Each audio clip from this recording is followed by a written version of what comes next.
Hello everyone, my name is Ramandeep Kaur, currently working as assistant professor. तो last हमने topic किया था वैल्यू एडेड मेथड। उसके अंदर मैंने आपको 6 टॉपिक करवाए थे। 8 मिनट के अंदर अंदर 6 टॉपिक कंप्लीट करवाए थे। आज हमारा लास्ट टॉपिक रहता है वैल्यू एडेड मेथड का। उसके अंदर हमने किसकी बात करनी थी? 3 सेक्टर्स की बात करनी थी। 3 सेक्टर कौन से थे? पहला सेक्टर था प्राइमरी सेक्टर,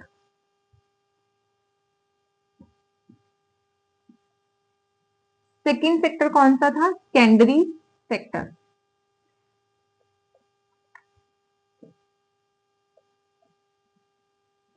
थर्ड सेक्टर कौन सा था? Tertiary sector.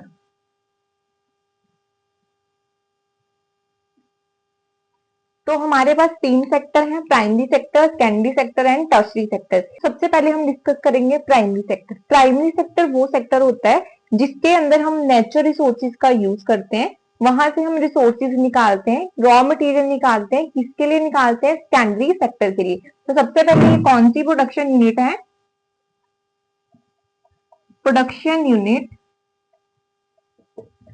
Exploit natural resources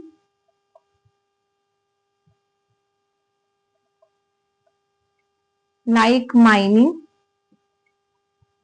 fishing, animal husbandry.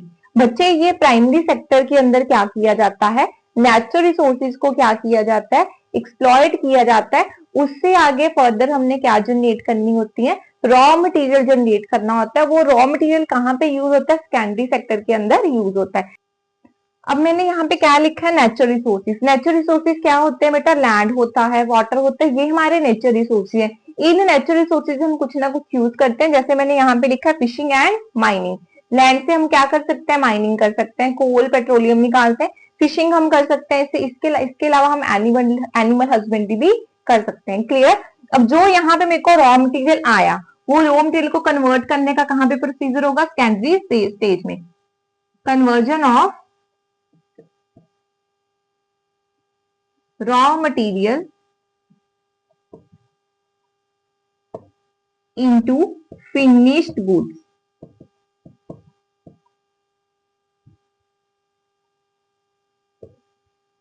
Tertiary sector के अंदर क्या आती है? सर्विसेज आती हैं, production services.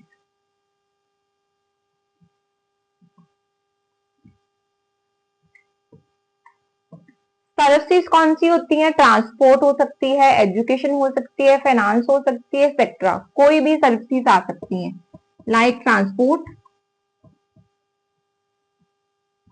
Education, finance. I hope आपको ये तीनों टॉपिक क्लियर है, primary, secondary and tertiary sector. Primary sector वो होता है जहां पे हमने रॉ मटेरियल को क्या करना है? जनरेट करना है for secondary sector. Secondary sector के अंदर उसी रॉ मटेरियल को मैंने फिनिश गुड में कन्वर्ट करना है। टर्शरी सेक्टर में उसी रॉ मटेरियल से मैंने फिनिश गुड्स बनाई है, उसको डिलीवर करना है। I am clear to everyone? I think so आपको तीनों टॉपिक समझ आ गए होंगे। क्लियर है? अब इन तीनों का सम क्या होता है? GVA at MP। तीनों सेक्टर का सम, प्राइमरी, सेकेंडरी, टर्शरी सेक्टर का सम क्या होगा? GVA at MP। इसको हम GDP at MP भी बोलते हैं। क्लियर है? यहां तक किसी को कोई डाउट होगा तो आप लोग कमेंट सेक्शन में पूछ सकते हो। अब हम इसका एक करेंगे प्रैक्टिकल। फटाफट से मैं क्वेश्चन नोट डाउन करती हूँ बोर्ड के ऊपर, देन मैं आपको करवाती हूँ इसका प्रैक्टिकल क्वेश्चन।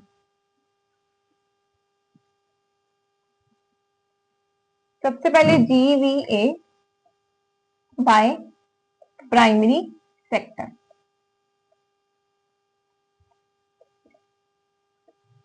पोज कर लो 1000। GAV by secondary sector ₹500। Tertiary sector 300। Depreciation मेरे पास कितना है? अज्यूम करो 100। NFIA मेरे पास कितना है? 200। NIT मेरे पास कितना है? 300। क्वेश्चन लिख दिया मैंने, अपनी तरफ से जनरेट करवाया। इस इंफॉर्मेशन से मैंने क्या कैलकुलेट करना है? Calculate national income. National income किसके इक्वल होती है, मैंने लास्ट वीडियो में बताया था, NNP8FC किसके इक्वल होता है, नेशनल इनकम के इक्वल होता है। तो जो चीज मैंने निकालनी होती है उसको मैंने कहाँ लिखाना होता है, बाहर वाली साइड। अब इन तीनों का सम क्या था, GDP एट MP। क्लियर है, इन तीनों का सम क्या है, GDP एट MP। तो मैंने प्राइमरी सेक्टर को प्लस किया 1000 प्लस, मैंने सेकेंडरी सेक्टर को प्लस किया 300 500, टर्शरी सेक्टर को प्लस किया 300। तो मेरे पास GDP एट MP कितना आ गया, 15 3 1800। यहां तक किसी को कोई डाउट है, 1800, आगे उसको कैलकुलेट करते हैं। जब मेरे पास NNP एट FC मैंने निकालना है, GDP एट MP मेरे पास है कितना, 1800। तो मैंने MP से FC की तरफ जाना है, तो मैंने बहुत ही क्लियरली बताया था, मार्केट प्राइस से फैक्टर कॉस्ट की तरफ जाएंगे तो माइनस करेंगे NIP। क्लियर है, डोमेस्टिक से नेशनल की तरफ जाएंगे तो प्लस होगा NFIA, और ग्रॉस से नेट की तरफ जाएंगे माइनस होगा डेप्रीसिएशन। तो NIT कितनी थी मेरे पास, 300, NFIA कितना था, 200, डेप्रीसिएशन कितना था, 100। 18 में से 3 के आ गया 15 प्लस 200 माइनस 100, तो ये आ गया 1700 माइनस 100, आंसर आ गया मेरा 1600, national income NNP at FC। I hope आप सबको ये क्वेश्चन क्लियर होगा। आज के लिए हमने बस इतना ही करना था, कल हम करेंगे income method. Thank you class, have a good day. Hopefully आप सबको क्लियर होगा। अगर आप लोगों को इसके हैंड रिटन नोट्स चाहिए तो आप कमेंट सेक्शन में नोट्स कमेंट करो, तभी आपको नोट्स मिलेंगे। Thank you class, kindly share subscribe my channel. Thank you.